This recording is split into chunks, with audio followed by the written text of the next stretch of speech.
Hi friends, it's Kerrie from Conversations at Kerrie's Korner on this glorious Saturday in Texas.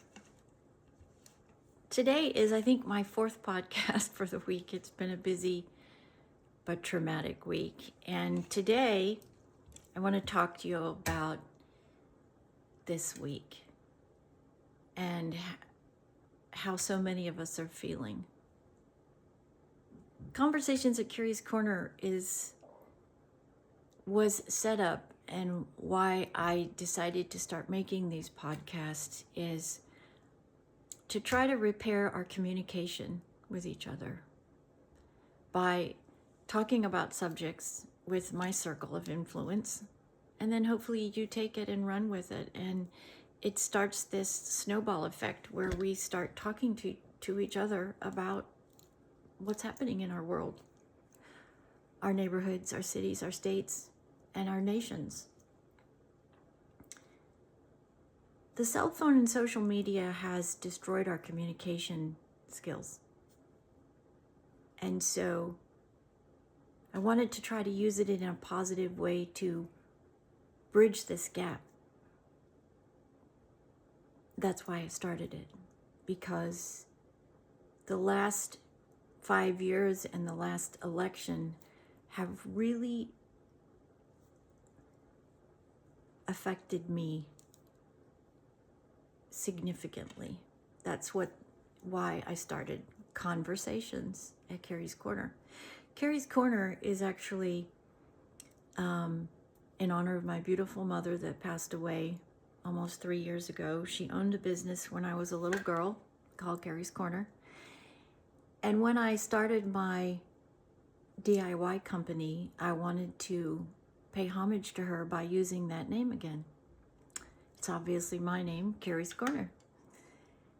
So Conversations at Kerrie's Korner is just a way to talk to each other in one of my favorite places.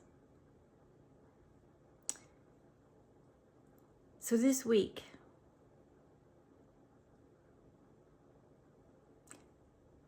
traumatic, sad, devastating, barbaric, inhumane, violent, unbelievable. There's so many words that can describe what we witnessed this week. We're not wired to witness these types of things. Human beings aren't wired to watch other human beings be executed, assassinated. We're just not. The result of that is post-traumatic stress, PTSD. And I feel like if you are a person of scruples and morals and faith and just common decency, you feel that. If your heart has love and joy and hope and light, if you don't, then you rejoice in what we saw. One of the things that I'm hearing a lot is I am angry. And oh, am I angry. I cannot believe this happened in the United States of America, where this doesn't happen. I mean, this just doesn't happen. And then you realize it's happened before. Too many times.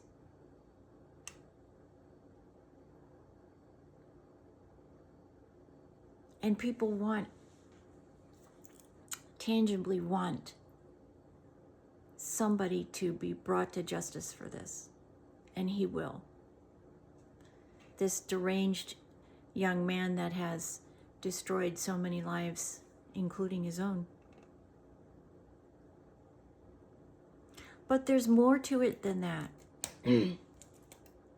As Americans, a people of faith, conservative people, that's not enough, is it?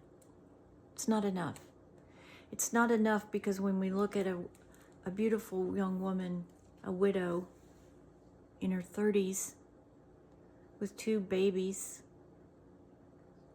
we want more than just that. We want to hold the people that created this environment to be held accountable for the fact that they have literally and figuratively driven this very disturbed young man to the point of murder. Because he didn't get there on his own. He didn't get there on his own. And as Americans, we're mad because we know sitting elected officials participated actively in this campaign of hate and division that ultimately led to this young man murdering, assassinating Charlie Kirk. So I want you to take all of those things that you're feeling today, and there's a lot. It's a lot. My husband and I have literally talked about this from the moment we realized what was happening. So I want you to take all of those feelings that you just have, and I want you to sear them onto your heart, and I want you to embed them in your brain and write them down on a sticky note. All of them. All the things you feel. Anger, disappointment, empathy, all of these things that come with watching this horrific turn of events. And then I want you to take them, and as you step into that voting booth, which is fast approaching, I want you to take them out, and I want you to re-look at them and go over each and every one of them. And then as you make those choices in those voting booths, did those people on this ballot participate in the events that led to this assassination?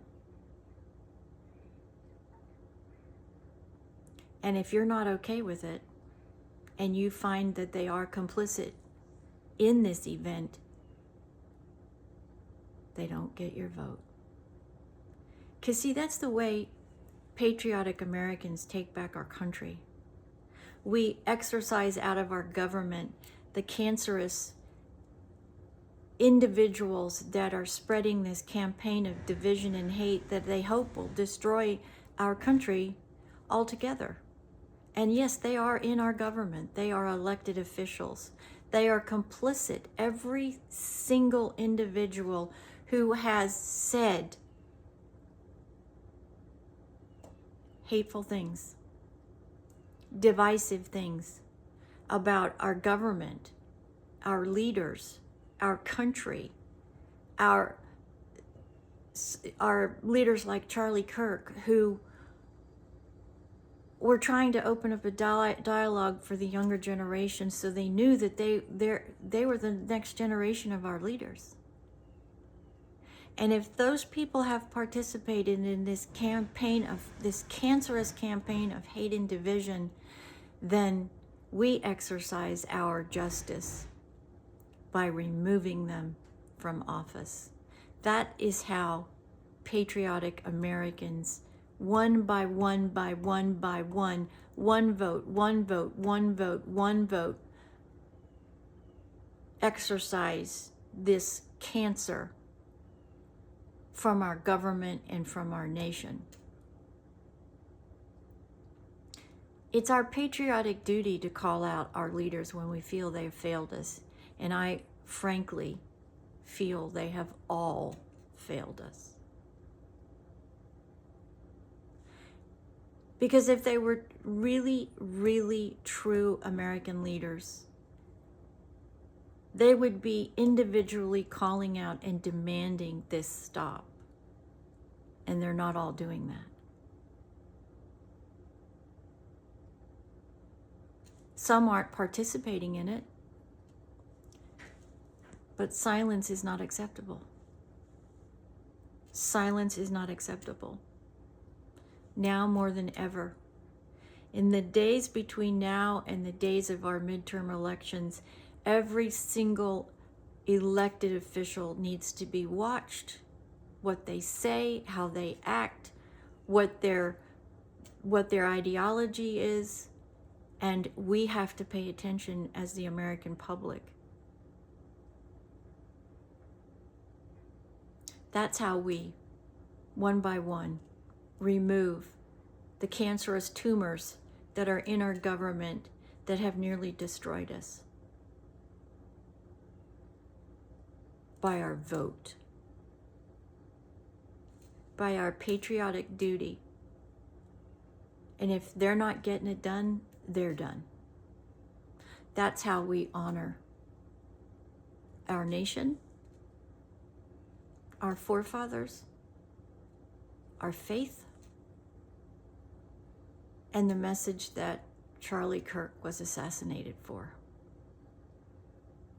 That's how we exercise our revenge, by simply removing them. That's victory. Not looting, not destroying other human beings, but taking back our government, one seat, one person, one state at a time. Putting our leaders on notice that we are not going to accept their conduct another day. Those that have actively, with forethought and malice, flamed this cancer of hate and division in our country. And you know who they are. We all know who they are. There's so many you couldn't even list them. That's how many there are. It's the few that haven't that earn our respect. Now, there's some that have been the victim of that. I'm not saying they don't have the right to punch back. I'm not saying that at all. I'm saying the people that actively every day use our social media and our media platforms to spread this cancerous, malignant campaign to destroy conservative America, conservative members of our government, and our way of life. This is how we exact our revenge. This is how we make sure that we continue to spread and yell and impose our faith, our patriotism, and we make sure that he didn't die in vain for nothing. His children deserve that. His widow deserves that. And you know what? Our country, and we deserve it. We deserve to have officials in our government that aren't trying to destroy 70% of the American population. So it's up to us. In that voting booth, every single one of those people is under scrutiny. And if they've participated in this, that's the patriotic way of making them come to justice.